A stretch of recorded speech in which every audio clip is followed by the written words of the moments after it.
Hello मित्रों, welcome my channel. आज हम लोग पढ़ेंगे हिस्ट्री, ज्योग्राफिक सर्च, जिसे हिंदी में भौगोलिक खोज कहते हैं। भौगोलिक खोज का क्या प्रभाव पड़ा और भौगोलिक खोज से क्या हुआ, और भौगोलिक खोज का ही देन है जो भारत प्रतंत्र हुआ, भारत में औपनिवेशिक शासन आई, भारत में अंग्रेजों का अधिकार हुआ। ये सब भौगोलिक खोज का देन है। तो उसी के बारे में हम आज जानेंगे, ये कब से कब तक चला और इसका क्या निष्कर्ष निकला। तो सबसे पहले ये जानते हैं भौगोलिक, जो भूमि की खोज किया गया। एक देश दूसरे देश को खोजने के लिए होड़ सी लग गई थी। और यह समय कब था? यह समय था 15वीं और 16वीं शताब्दी। 15वीं और 16वीं शताब्दी। 15वीं शताब्दी हुआ 1400 से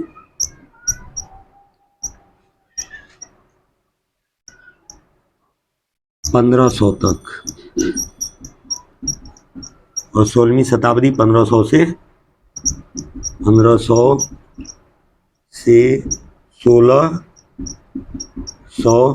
तक, मतलब 200 वर्ष। 200 वर्ष खोज चलता रहा। यह 200 साल एक देश दूसरे देश को खोजने के लिए व्याकुल थे, और इसका परिणाम यह हुआ जो एक देश दूसरे देश पर आधिपत्य जमाने लगे।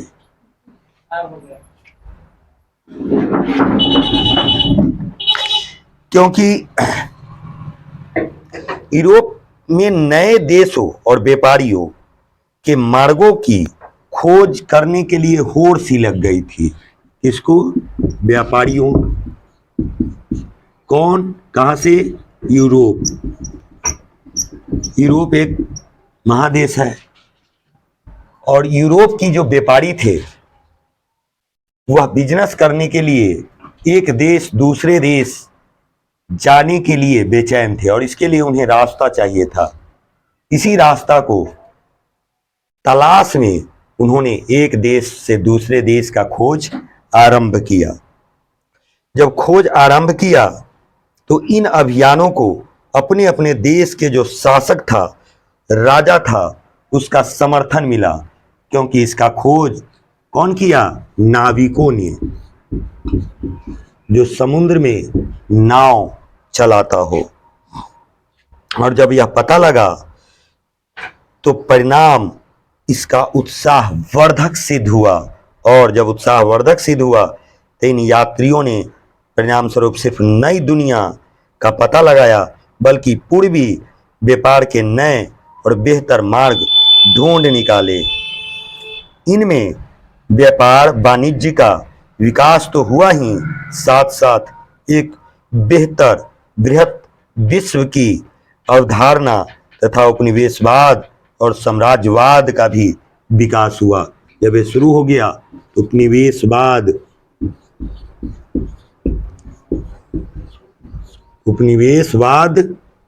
और साम्राज्यवाद,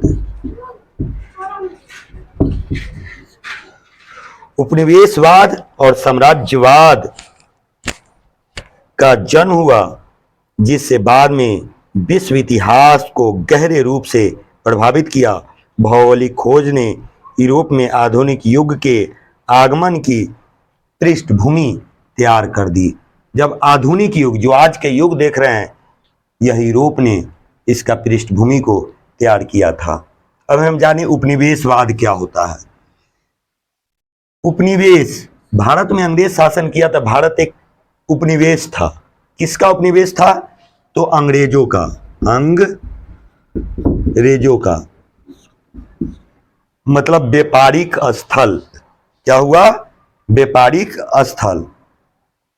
उपनिवेश मतलब व्यापार, वाद माने पूरे मिलजुल करके जब चलता है, सभी बिजनेस, व्यापार, उद्योग, धंधे, तो उपनिवेशवाद कहलाता है। और इसमें होड़ सी लग गई।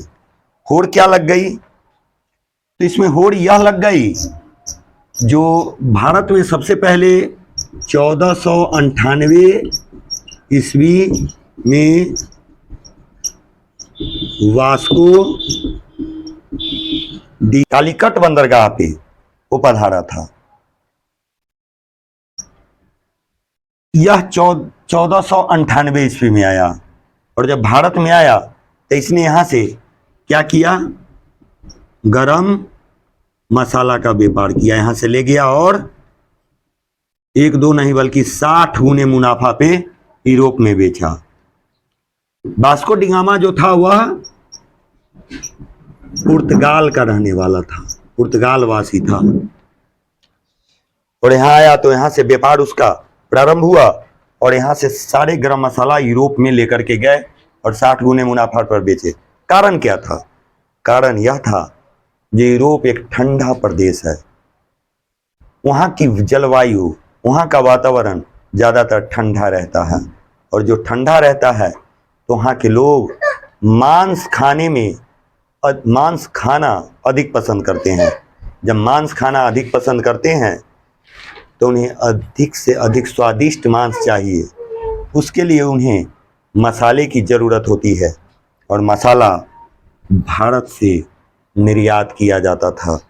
और जब भारत से निर्यात किया जाता था तो ये डिगामा जी यहाँ से मसाला लेकर के चलते थे और यूरोप में 60 गुना मुनाफा पे बेचते थे। अब दूसरी बात करते हैं कोलंबस की। कोलंबस जो थी स्पेन की रहने वाली थी, स्पेन के रहने वाली थी। तो 1492 ईस्वी में, 1492 में यह निकली थी भारत की खोज के लिए, लेकिन समुद्र में यह रास्ता भटक गई, और भटकने की वजह से यह कहां पहुंच गई? अमेरिका। कहां पहुंच गई? अमेरिका। और अमेरिका वासी को इसने क्या कहा? रेड इंडिया, रेड इंडिया, क्योंकि वह इंडिया को खोजने निकली थी, लेकिन वह अमेरिका पहुंच गई और उसे इसने नाम दिया रेड इंडिया। लेकिन समुद्र की जो रास्ता था, उस रास्ते में कोलंबस को कितनी मुश्किलों का सामना करना पड़ा, जो पूछो मत। बहुत सारे साथी इसको डूब गए, समुद्र में मर गए। साथ में इसके 3 बेड़ा चला, 3 जहाज का बेड़ा इसके साथ चला था, लेकिन उसमें से अधिकतर लोग, 2 बेड़े तो डूब गए, करीब 40 के आसपास आदमी थी, उसमें से 30 के आसपास डूब गए। जिस पर कोलंबस थी वह बच गया, और इसके साथियों ने कोलंबस से कहा, कोलंबस वापस लौट चलो, लौट चलो। लेकिन इसने कहा नहीं, लौटेंगे तो नहीं, बेशक हमारी जान ही क्यों न चली जाए, लेकिन हम वापस नहीं होंगे। और अंततः पहुंच गई अमेरिका। अब एक देश दूसरे देश को खोजने में होड़ सी लग गई। जब होड़ सी लग गई तो भारत का तो पता लगा दिया, ये खोज लिया वास्को डी गामा। अब शुरू होता है इस सभी देशों के बीच व्यापार का सिलसिला।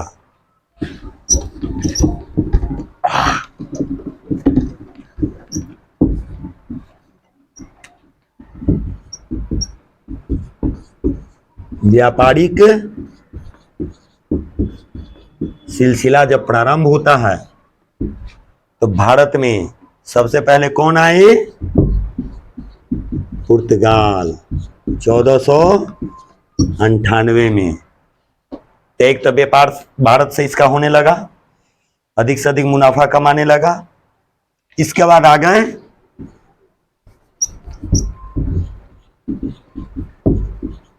अंग्रेज। कब आए? 1600 ईस्वी में, अर्थात 102 वर्ष के बाद। 100 वर्ष तो भारत से व्यापार मुनाफा कमाया पुर्तगाल।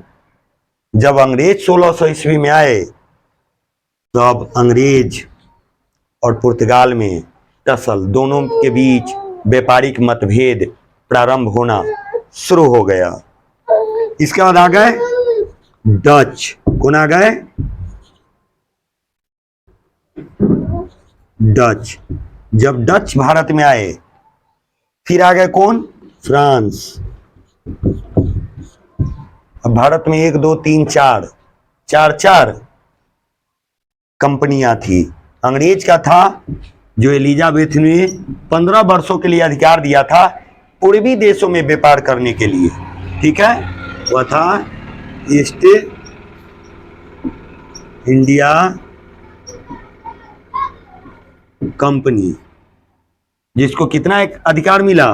15 वर्षों के लिए भारत में व्यापार करने का अधिकार दिया गया।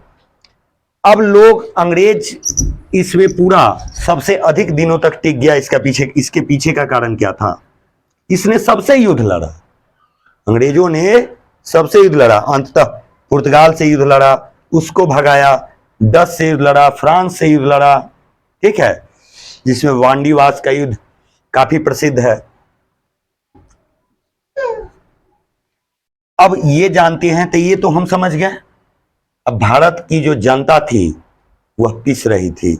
इन लोगों का उद्देश्य था सिर्फ और सिर्फ मुनाफा कमाना। क्या कमाना? मुनाफा कमाना। भारत कच्चे सामानों का हब था, केंद्र था, और ये लोग यहाँ से कच्चे सामान लेके जाते और अपने देश में कई गुने मुनाफा पर बेचते, फिर उसको या पक्का करके लाते, तो फिर भारत में उसी सामान को कई गुने मुनाफा में बेचते। अब इस कैसे एकाधिकार किया? सबसे पहले अंग्रेज आया क्या बन के? व्यापारी बन के। क्या बन के? व्यापारी बन के भारत में आ गया। भारत में जब आया तो सर्वप्रथम उस समय भारत में जो शासन था वह था किसका? शाहजहां का।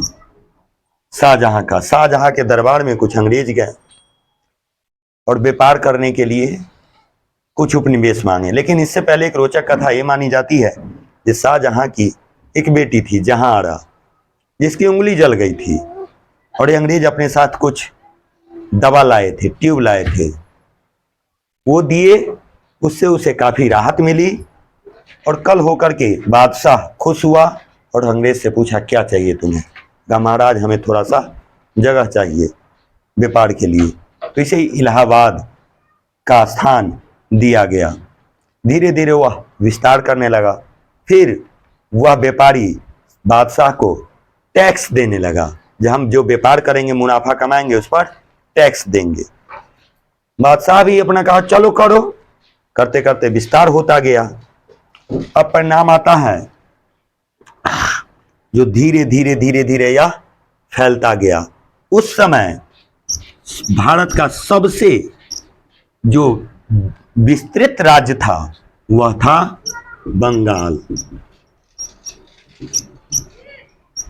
अंग्रेज चाहता था बंगाल में हमको जगह मिल जाए उपनिवेश व्यापार करने के लिए, बंगाल में हमें जगह मिल जाए, लेकिन बंगाल का जो सुल्तान था वह अंग्रेज को बंगाल में घुसने नहीं दे रहा चाहता था। तो ये अंग्रेज क्या कहे किए, जो बंगाल में घुसने के लिए बंगाल के सुल्तान से अपेक्षित रूप से युद्ध प्रारंभ कर दिया। युद्ध कैसा था? जिस युद्ध को आगे पलासी का युद्ध कहा गया। पलासी का युद्ध। यह पलासी के युद्ध बंगाल के सुल्तान और अंग्रेज के बीच में हुई थी। यह जो समय था वह था 1757 का, और जगह तक व्यापार करता ही था, लेकिन अब बंगाल में करने के लिए उसको सुल्तान से परमिशन लेनी थी, लेकिन वो दे नहीं रहा था। तो इसने इसके साथ पलासी का युद्ध प्रारंभ किया। उस युद्ध में जो सुल्तान था उसी का जो दामाद था वह विश्वासघात किया और अंग्रेज से जाके मिल गया और उस युद्ध में सुल्तान को मरवा दिया। अंग्रेज ने उसे यह वादा किया था जो मैं तुम्हें बादशाह बना दूंगा, बनाया, लेकिन कुछ दिन के बाद उसे भी मार के पूरे बंगाल पर अपना अधिकार जमा लिया। यह सिलसिला चलता रहा। फिर उस समय का बंगाल, आज का बिहार, उड़ीसा, झारखंड और आज का जो पश्चिम बंगाल और ये बांग्लादेश है, ये सब मिला हुआ था। अब धीरे धीरे इसका भारत पर पूरा एकाधिकार होने लगा। अब इसका अत्याचार प्रारंभ होने लगा। अंतिम में जाता है 1857 का भयंकर युद्ध, जो सिपाही विद्रोह भी हुआ था अंग्रेज के खिलाफ। सिपाही विद्रोह, झांसी की रानी की भी लड़ाई इसी समय हुआ था, क्योंकि झांसी को यह हड़पना चाहता था। तो यह सिलसिला चलता रहा, लेकिन अंततः वो भी जीत लिया। फिर अंतिम बादशाह था मुगल बादशाह, उसका नाम था बहादुर शाह जफर। बहादुर शाह जफर, जिस मुगल बादशाह के दरबार में अंग्रेजों ने परमिशन मांगी थी व्यापार करने के लिए, वही वंश को आज अंग्रेज समाप्त कर दिया। अंतिम बादशाह बहादुर शाह जफर था। इसको कैद करके और इसे रंगून भेज दिया, काला पानी के सजा दिया। अंततः बेचारे वहीं मर मर के तरफ तरफ के मर गए। अब इसके पीछे एक रोचक कहानी है। कहानी क्या है? ये बहादुर शाह जफर के दोनों पैर में जूता पहनाने वाले दो नौकर हुआ करते थे, एक लेफ्ट एक राइट में। जिस समय अंग्रेज बंदी बनाने आ रहा था बहादुर शाह जफर को, उस समय एक पैर वाला तो था नौकर, दूसरे पैर में के जूता पहनाने वाला नौकर उस समय नहीं था। एक तो पहना दिया, दूसरा को कहा पहनाने के लिए इसी में पहना दो। कहा नहीं, हम एक पैर के पहनाने का तनख्वाह लेते हैं, दूसरे का नहीं। और नहीं पहनाया, और अंततः अंग्रेज आया और भागा भी नहीं, इसको कैद करके ले गया और अंतिम में इसे काला पानी की सजा दी, रंगून भेज दिया। अंततः यह बेचारा वही जेल में मर गया। इसके बहुत सारी गजलें भी हैं बहादुर शाह जफर की, शायरी भी है। तो ये मुगल वंश का यहाँ समाप्त हो जाता है। फिर उसके बाद पूरे भारत में एक ठा राज अंग्रेज का हो जाता है। पुर्तगाल भी समाप्त हो जाता है, डच भी खत्म हो जाता है। युद्ध करते करते अंग्रेज सबको भगा देते हैं और यह सिलसिला चलता रहता है। इस तरह भौगोलिक खोज उपनिवेशवाद को भारत में ही नहीं बल्कि कईयों देशों में जन्म दिया, व्यापार को जन्म दिया। जब व्यापार को जन्म दिया तो वहाँ के जनता का शोषण हुआ, सामंतवाद का उत्पत्ति हुई, पूंजीवाद की उत्पत्ति हुई। जो यहाँ अंग्रेजों का अर्दली हुआ करते थे, कुछ लोग बना लिए, और बनाने का पीछे था जो भारतवासी स्वयं भारतीयों का ही शोषण करते थे। इसलिए लिखते हैं भारतेंदु हरिचंद, आ बहु सब मिल के रो बहु भारत भाई, हाय हाय भारत दुर्दशा अब देखी न जाई। क्योंकि भारत की जो दुर्दशा हो गई थी वह देखने के लायक नहीं थी, वह बहुत ही भयावह थी। लोग दाने दाने के लिए मोहताज होने लगे थे। भारतीयों को नील की खेती करने के लिए अंग्रेज विवश करता था। नील कपास जो 20 में 3 कट्ठा आपको नील करना ही करना है किसी भी कीमत पर, अगर नहीं कीजिएगा तो अंग्रेजों के द्वारा कोड़े बरसाए जाते थे, मारे जाते थे।